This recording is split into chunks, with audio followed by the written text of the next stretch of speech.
అందరికీ నమస్కారం. నేను మీ కిరా కార్పేని. జగన్మోహన్ రెడ్డి ఇప్పుడే ప్రెస్ మీట్ పెట్టాడు. కరెక్ట్ గా 11 గంటలు పెట్టాడు. ఆయనకు వచ్చినటువంటి సంఖ్య అనుకుంటాను. ఈ రోజు కూడా 11కే పెట్టాడు. మనకు అనవసరం 11 సార్లు చెప్పుకోవడం కూడా మహా పాపం. అయితే ఏం మాట్లాడాడో ఒకసారి విందాం. ఈ మధ్యకాలంలో చంద్రబాబు నాయుడు గారికి ఒక అంశం మీద ప్రస్తావన వస్తే చాలు ఆయన బీపీ పెరుగుతాం. నారా చంద్రబాబు నాయుడు గారికి బీపీ పెరుగుతుందా లేదంటే గడ్డం పెరుగుతుందా? నువ్వు యాడ్ నుంచి చూస్తున్నావు, వెనక నుంచి చూస్తున్నావా లేదంటే దరిదాపుల్లో తిరుగుతున్నావా అర్థం కావడంలే. నిజంగా చెప్తున్నా, నారా చంద్రబాబు నాయుడు గారి దరిదాపుల్లో ఉన్నా వెనకున్నా ఎంతో కొంత బాగుపడి ఉండేవాడివి. నువ్వు సొంత చెల్లిని కన్నతల్లిని ఎలా చూసుకోవాలో నీకు తెలుసుండేది. బాబాని ఎంత గౌరవించి పక్కన పెట్టుకోవాలో నీకు తెలుసుండేది. ఈరోజు అసెంబ్లీకి ఎలా రావాలో నీకు తెలుసుండేది. రాజకీయం ఎలా చేయాలో ఆ దరిదాపుల్లో ఉంటే ఎంతో కొంత ఆయన గాలి తగిలే బాగుపడి ఉండేవాడు అని ఈరోజు నేను మనస్ఫూర్తిగా నువ్వు పెట్టిన 11 గంటల ప్రెస్ మీట్కి నేను ఇస్తున్నటువంటి జవాబు. పొరపాటున చంద్రబాబు నాయుడు గారికి ఎవరైనా కూడా నిద్రలో మావిగన్ అని అన్నారంటే చాలు, బహుశా గుండాకి చనిపోతారు. నారా చంద్రబాబు నాయుడు గారు నిద్రలో ఉంటే ఎవరైనా మావిగన్ అంటే ఆయన ఏమైపోతాడని చెప్తున్నాడు. ఈయన నీ బతుకు జడ. రాజకీయాల్లో ప్రత్యర్థులు ఉంటారు, అభ్యర్థులు ఉంటారు, పక్షం ఉంటుంది, ప్రతిపక్షం ఉంటుంది, రకరకాల పార్టీలు ఉంటాయి. మాట్లాడే పద్ధతి ఒకటి ఉంటుందిగా. మావే గన్, మీవే గన్లు, గంజాయిలు మీవే. కాబట్టి ఈ రోజు రోడ్డు మీద అడుక్కునే స్థితికి 11కు పడిపోయింది వైఎస్ఆర్సీపీ. గుండె ఆగిపోతుందా? ఎవరికి గుండె ఆగిపోతుంది? అసెంబ్లీకి రా అన్నా అంటే చాలు గుండె అయిపోయేది నీకు. సొంత చెల్లెలు ప్రెస్ మీట్ పెడితే చాలు గుండె అయిపోయేది నీకు. సొంత తల్లి సోషల్ మీడియాలో ప్రెస్ నోట్ వదిలితే చాలు గుండె అయిపోయేది నీకు. సునీత గారు కోటి మెట్లు ఎక్కి మా నాన్నకు న్యాయం చేయండి చాలు అంటే చాలు గుండె అయిపోయేది నీకు. అంతెందుకో ఎన్ని పెట్టుకున్నావు కదా, ఇన్ని సోషల్ మీడియాకి సంబంధించినటువంటి మైకులు, వాటి ముందు నువ్వు ప్రిపేర్ అయ్యి ఏదో రాసుకొని వచ్చావు కదా. అవి కాకుండా వీళ్ళల్లో నీ సోషల్ మీడియా, నీ పత్రిక, నీ ఛానల్ కాకుండా వాళ్ళు పొరపాటున ఏదైనా ఒక క్వశ్చన్ అడిగితే చాలు గుండె ఆగిపోయేది నీకు. గుండె ధైర్యం గురించి, గుండె నిబ్బరం గురించి నువ్వు మాట్లాడుతున్నావా? ఈరోజు నారా చంద్రబాబు నాయుడు గారు 76 సంవత్సరాల వయసులో అసెంబ్లీకి వస్తున్నారు, జనాల్లోకి వెళ్తున్నారు, సమస్యలు పరిష్కరిస్తున్నారు, ప్రజల పాలిట దేవుడు అయ్యాడు, 4 సార్లు ముఖ్యమంత్రి అయ్యాడు. ఆయన చూసి నువ్వు నేర్చుకోవాలా. గుండె నిబ్బరమైనా, గుండె ధైర్యమైనా పరామర్శల పేరుతో మందులోకి వెళ్ళి వాళ్ళు చనిపోతే వాళ్ళ చావుని శవరాజకీయం చేసింది నువ్వు. సొంత బాబాయి బాగోగులు చెబుతున్నాడని, రాజకీయానికి అడ్డుగా వస్తున్నాడని అతన్ని చంపించేసి అతని శవంతో రాజకీయాలు చేసింది నువ్వు. ఈరోజు శవాలు అంటే నువ్వు గుర్తుకొస్తున్నావు, సవాలు అంటే నారా చంద్రబాబు నాయుడు గుర్తుకొస్తున్నారు. సవాల్తో శవరాజకీయం చేసే నీకు ఎదుటి వాళ్ళ యొక్క ఉన్నత భావం గురించి, వాళ్ళ యొక్క ఉన్నత స్థాయి గురించి ఎలా తెలుస్తుంది? జగన్మోహన్ రెడ్డి ఇది చూడండి, ఇగో మొహం చూడండి, మంచిగా ఈ పెట్టుకొని ఆ పక్కన చూస్తున్నాడు. నేను గొప్పగా మాట్లాడలా, భలే మాట్లాడలే నేనే అని ఇట్ట మాట్లాడే అన్నాను పోయి అన్ని వేసుకుంటూ తట్ట టాబ్లెట్లు వేసుకొని తటస్థ స్థాయికి దిగజారిపోయినావు. సరే జనండి. అంతగా ఆయనకు మావిగన్ అనే పేరు వింటే బీపీ పెరుగుతాం. ఎప్పుడన్నా మీరైనా పొరపాటున అనండి. నాకు తెలిసి మావిగన్ అని నువ్వు అనిన తర్వాత నిన్ను ఎలా ట్రోల్ చేశారో, జనాలు నిన్ను ఎంత దారుణంగా చూశారో, ప్రపంచ చరిత్రలో ఎన్ని రాష్ట్రాలు ఉన్నాయో తెలియదు కానీ అన్ని రాష్ట్రాల ముఖ్యమంత్రులు కూడా నీ అంత దిగజారిపోలే. అది తీసుకో, ఇది తీసుకో, ఇది తీసుకో, ఈ 3 కలుపు. మావిగన్ కలపడం కాదు, నువ్వు కలపాల్సిందే విజయమ్మని, షర్మిలమ్మ, నువ్వు కలవాలా. ఇది నిజమైన మావిగన్. మచిలీపట్నంలో అమ్మ, విజయవాడలోవి, గుంటూరులో గన్ కాదు, విజయంలోవి, షర్మిలమ్మలో షా, జగనంలో జా, విషజ. ఇది నిజమైనటువంటి మీ కుటుంబానికి ఉండేటువంటి రాజధాని.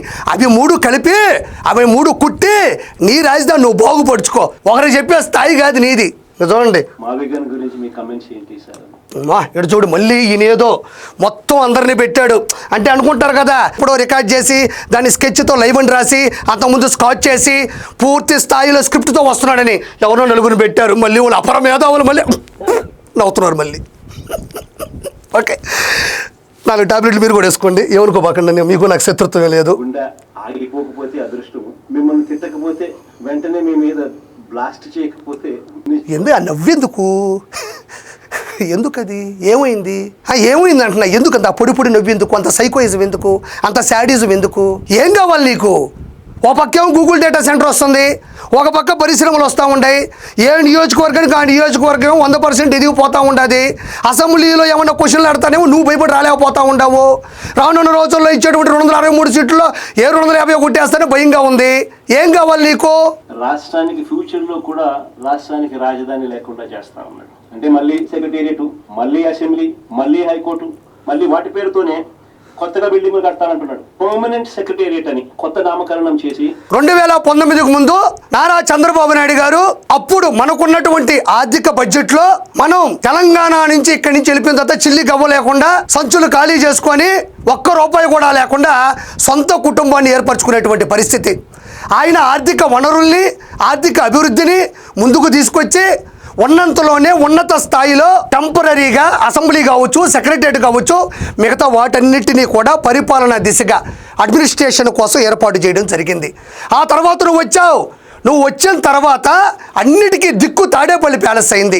అసెంబ్లీలా, సెక్రటరియట్లా, ఎలాంటి చర్చల్లా అన్నిటికీ తాడేపల్లె ఏకైక దశ అయింది. నువ్వు వాటిని అభివృద్ధి చెయ్యకపోగా 3 రాజధానులని చెప్పి 3 ముక్కల ఆట ఆడి ఒక్క ఇటుకు కూడా పేర్చలేదు. మళ్ళీ మహానుభావుడు వచ్చిన తర్వాత ఏం చెయ్యాలి? నువ్వు అభివృద్ధి చేసే ఉంటే, వాటిని నెలకొల్పే ఉంటే ఆయన చేయాల్సిన అవసరం లేదు. మరి ఇప్పుడు ఆయన వచ్చిన తర్వాత మళ్ళీ ఆయన అభివృద్ధి దిశగా వీటన్నిటినీ కూడా పర్మనెంట్ అసెంబ్లీ, సెక్రటరియట్, మిగతా వాటన్నిటినీ కూడా ఆయన నిర్మించుకుంటూ ముందుకు వస్తున్నాడు. సెక్రటరియట్ గురించి, అసెంబ్లీ గురించి దిక్కుమాలిన నీ పార్టీకి ఏం తెలుస్తుంది? ఏ రోజైనా మనం అసెంబ్లీకి వచ్చి స్పీకర్ ముందు కూర్చొని మాట్లాడితే కదా అసెంబ్లీ గురించి తెలుస్తుంది. ఏ రోజున సెక్రటరియట్కి వెళ్ళి అడ్మినిస్ట్రేషన్ చేస్తే కదా సెక్రటరియట్ విలువ తెలుస్తుంది. వీటన్నిటి గురించి నీలాంటి మూర్ఖుడికి, నీలాంటి తెలివి లేని వాడికి, బాబాయ్ చావును అడ్డుగా పెట్టుకుని ఎదిగిన వాడికి ఈ విలువలు ఏం చేస్తాయని నేను మనస్ఫూర్తిగా అడుగుతున్నా. పార్లమెంటులో చట్టరీత్యా అమరావతి ఆంధ్ర రాష్ట్రానికి పర్మనెంట్ రాజధానిని కూడా బిల్లు ప్రవేశపెట్టి ఆమోదం కూడా అయింది. మళ్ళీ రాజధాని లేదంటావేంది? నీకు పొర్ర లేదు, నీకు తెలివి లేదు, నీకు ప్రతిపక్ష హోదా లేదు, అంతేగాని ఆంధ్రప్రదేశ్ పర్మనెంట్ రాజధాని లేదంటావేంది నువ్వు? కాబట్టి నువ్వు ఆలోచించాలని చెప్తుండా. ఇంకోసారి విందాం. సీరియస్ క్వశ్చన్ చేస్తా ఉన్నా. ఎవరిదయ్యా గొడ్డలి పార్టీ? ఎవరిదయ్యా గన్ కల్చర్? ఎవరిదయ్యా హత్య రాజకీయాలు? ఎవరిది హత్య రాజకీయాల సంస్కృతి అని అడుగుతా ఉన్నా. మా కుటుంబంలో 3, మా తాతగారు, మా నాన్నగారు, మా చిన్నాన్నగారు 3 బలైపోయారు. మా పైనే వీళ్ళు తప్పుడు రాజకీయాలు చంద్రబాబు నాయుడు గారు చేయిస్తారు. ఇక్కడ తాతగారు, నాన్నగారు వాళ్ళ గురించి నాకు తెలియదు, నాకు సంబంధం లేదు. మీ బాబాయ్ వివేకానంద రెడ్డి గారు అంటే నువ్వు చెప్పే మాటల ప్రకారం మా బాబాయిని నారా చంద్రబాబు నాయుడు గారి హయాంలోనే చనిపోయాడు. అందులో ఆయన ప్రమేయం ఉందని ఇంతకుముందు కూడా మీ సాక్షి పత్రికలో, ఛానల్లో నారాసుర రక్త చరిత్ర అని ఆయన చేతుల్లో గొడ్డలు పెట్టి పెద్ద వైరల్ చేశారు దాన్ని. అంటే నారా చంద్రబాబు నాయుడు గారి హయాంలో చనిపోయాడు, నారా చంద్రబాబు నాయుడు గారే చంపించేశారు, ఆయన హయాంలోనే న్యాయం జరగలేదు అని నువ్వు చెప్తుండవు. నేను ఒక చిన్న కథ చెప్పాలి జగన్మోహన్ రెడ్డి నీకు.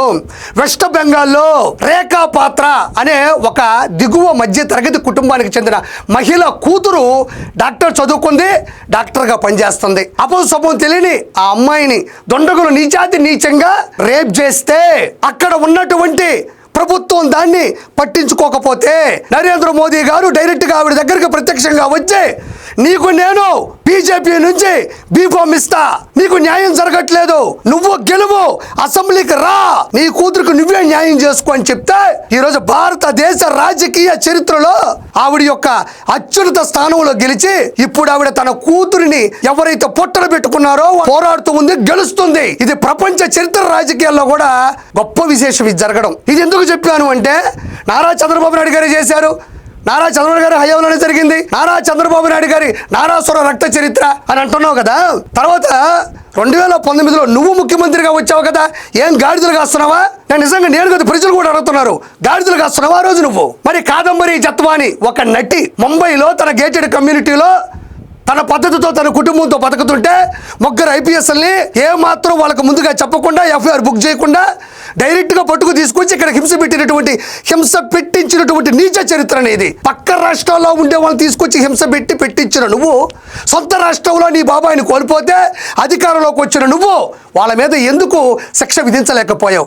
ఎందుకు సిఐడి సిబిఐ వాళ్ళకి ఆ కేసు వచ్చినప్పుడు కూడా నువ్వెందుకు పోరాడలేకపోయినావు? ఈ రోజుడికి నువ్వు కన్నీరు ఎందుకు కార్చలేదు అని ప్రజలు అడుగుతున్నారు. కాబట్టి నువ్వు మాట్లాడే మాటలు ప్రజలు వినే పరిస్థితుల్లో లేరు. నువ్వు ఏదో ప్రెస్ మీట్లు పెట్టి నువ్వేదో నారా చంద్రబాబు నాయుడు అన్నంత మాత్రాన అతను ఇప్పటికి ఓడిపోయేది లేదని మనస్ఫూర్తిగా మానసిక రోగి అయినటువంటి జగన్మోహన్ రెడ్డికి మరోసారి గుర్తుపెట్టుకో, నారా చంద్రబాబు నాయుడు ఒక శిఖరం, ఇది నిఖరం. ఇక నువ్వు రాజకీయ భవిష్యత్తు శూన్యం, నీ బతుకు ఈశాన్యం. Good bye.